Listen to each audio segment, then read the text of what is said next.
안녕하세요. 챕터 6 원운동과 뉴턴 법칙의 적용 첫 번째 시간입니다. 챕터 6은 등속 원운동, 비등속 원운동, 가속 틀에서의 운동, 관성력, 저항력을 받는 운동에 대해 다루며 3개의 이론과 1개의 문제풀이로 구성해 총 4개의 영상으로 다룰 예정입니다. 이번 영상에서는 등속 원운동과 비등속 원운동의 역학적 분석에 대해 다뤄보겠습니다. 이전 이론에서 다루었지만 구심 가속도는 그 공식이 R분의 V제곱입니다. 그리고 이러한 구심 가속도를 일으키는 힘을 우리는 구심력이라고 하며 공식은 R분의 MV제곱이 바로 되겠습니다.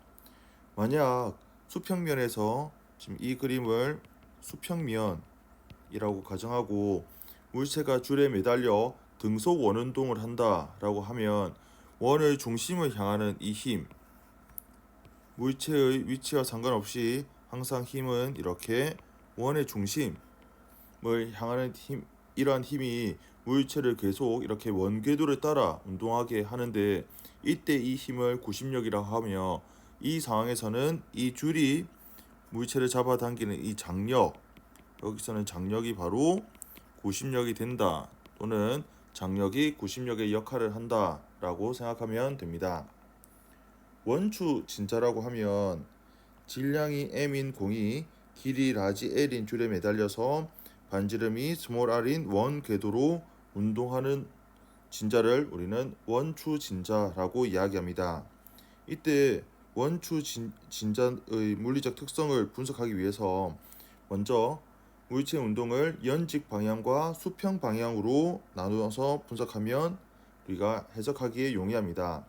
먼저 연직 방향 같은 경우는 물체의 운동 상태가 변하지 않기 때문에 평형 상태라고 볼 수 있습니다. 즉 Y축 방향으로 I자 힘은 T 코사인 세타 마이너스 mg가 되는데 물체에 작용하는 외력은 지금 지구가 잡아당기는 중력과 줄이 잡아당기는 장력, 이렇게 두 가지 힘이 바로 외력이 되고, 이때 연직 방향의 성분, 지금 Y축 방향의 성분을 이야기하는 거니까 그림에 나타낸 이 각이 바로 세타가 되므로 Y축 방향으로는 플러스 Y축 방향으로는 T 코사인 세타, 그리고 마이너스 Y축이니까 보호를 마이너스 붙여서 마이너스 mg 이꼴 0이 됩니다. 즉 T 코사인 세타와 mg는 그 크기가 같다라는 것을 연직 방향의 평형 상태를 통해서 유도할 수 있고요. 그 다음에 수평 방향을 보면 수평 방향은 물체가 등속 원운동을 하므로 이 물체에 작용하는 I자임이 곧 구심력의 역할을 한다라는 것이죠. 그러면 이때 물체에 작용하는 수평 방향의 힘은 장력 T의 코사인 세타, 아니 여기서는 사인 세타죠. 바로 T 사인 세타 성분이 구심 방향으로의 힘, 즉 물체의 위치와 상관없이 항상 원의 중심을 향하는 힘이 되므로 이때 이 힘의 성분 T 사인 세타가 바로 구심력이 되고 구심력 공식인 M 곱하기 R분의 V 제곱을 넣을 수 있겠습니다. 즉 연직 방향으로의 식을 1번식, 수평 방향으로서의 운동 방정식을 2번식이라고 해서 1번과 2번식을 서로 연립하는데 이때 연립할 때는 장력을 소거하는 방향으로 한번 보겠습니다. 즉 1번식 분의 2번식이라고 하면 1번식 같은 경우는 T 코사인 세타는 mg 이고 2번식은 T 사인 세타는 R분의 mv 제곱이므로 2번식에서 1번식을 나눠주면 장력 T는 소거되고요. 좌변은 탄젠트 세타가 되고 이때 우변에서 스몰 m도 소거되고 남는 건 RG 분의 V 제곱이 되는 것을 확인할 수 있습니다. 여기서 우리가 또 재미있는 부분은 바로 중력에 해당되는 여기서는 이제 질량이 소거된다는 건데 질량이 소거된다는 건 이 물체의 질량은 이 물체의 운동에 영향을 미치지 않는다라는 것도 우리가 생각해 볼 수 있겠습니다.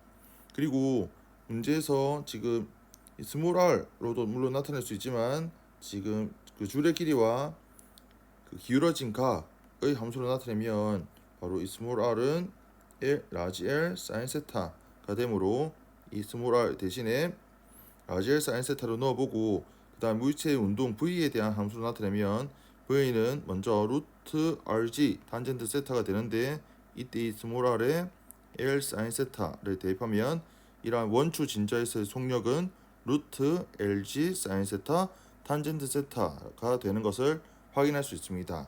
즉 원추 진자의 속력이 바로 줄의 길이 L 그리고 중력 가속도 G 그리고 이렇게 경사각 여기서는 그 기울어진 정도 세타에 대한 함수로 결정된다라는 것을 우리가 확인할 수 있겠습니다.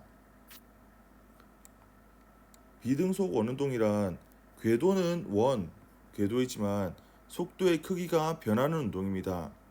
예를 들어서 줄에 매달린 물체를 수평 방향이 아닌 연직 방향으로 회전하는 경우 오른쪽 그림을 보면 만약 이 물체가 원운동, 지금 원궤도로 운동하고 있지만 이게 수평면이 아니라 연직면으로 본다는 거죠. 그러면 우리가 직관적으로 생각할 수 있겠지만 위에서 아래로 이렇게 내려올 때는 속도가 점점 빨라지는 운동을 할 것이고요. 그 다음에 최저점에서 이렇게 고점으로 올라가는 이 부분에서는 점점 속도가 느려지는 운동, 즉 궤도는 원궤도지만 속도의 크기가 변하는 운동이므로 우리가 비등속 원운동의 한 가지 예시로 볼 수 있겠습니다.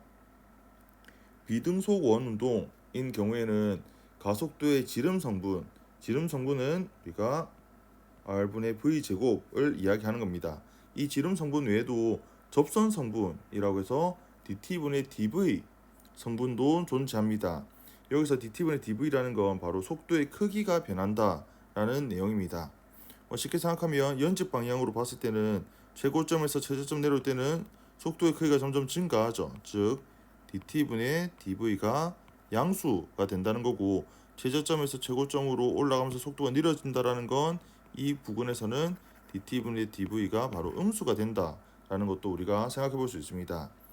즉 전체 가속도, 물체의 전체 가속도를 이렇게 지름 성분과 바로 가속도 성분, 지금 여기서 이제 오른쪽 이제 접선 가속도 성분이 되겠습니다. 즉 이 전체 A는 전체 가속도 성분인데 바로 이 첨자 스몰 r을 쓴 건 바로 지름 방향, 바로 원의 중심과 관련된 원의 중심을 향하는 방향이라 생각하면 되고 이때 첨자 t 같은 경우는 접선 방향으로 가속도의 가속도라고 생각하면 됩니다. 즉 at가 바로 dt분의 dv의 크기라고 생각하면 되겠습니다.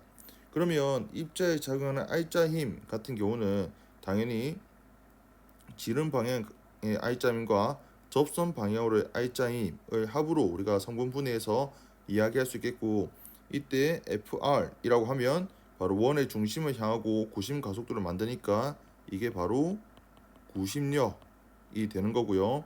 그리고 접선 방향으로의 이 R자임은 입자의 속력 변화, 즉 아까 말했던 dt분의 dv를 만드는 그 원인이 되는 바로 접선 가속도를 만드는 힘이다 라고 볼 수 있다는 겁니다. 만약에 이 접선 가속도를 만드는 ft가 0이 되면 우리는 그 물체는 바로 등속 원운동이 되는 것이다 라고 생각하면 되겠고 원운동은 등속 원운동이든 비등속 원운동이든 상관없이 무조건 원의 중심을 향하고 바로 구심 가속도를 만드는 구심력은 무조건 존재해야 한다라는 내용을 우리가 생각해 보면 되겠습니다. 이번 영상은 여기까지입니다. 다음 시간에는 챕터 6 원운동과 뉴턴 법칙에 적용해서 가속 틀에서의 운동과 겉보기 힘인 관성력에 대해 학습하겠습니다. 감사합니다.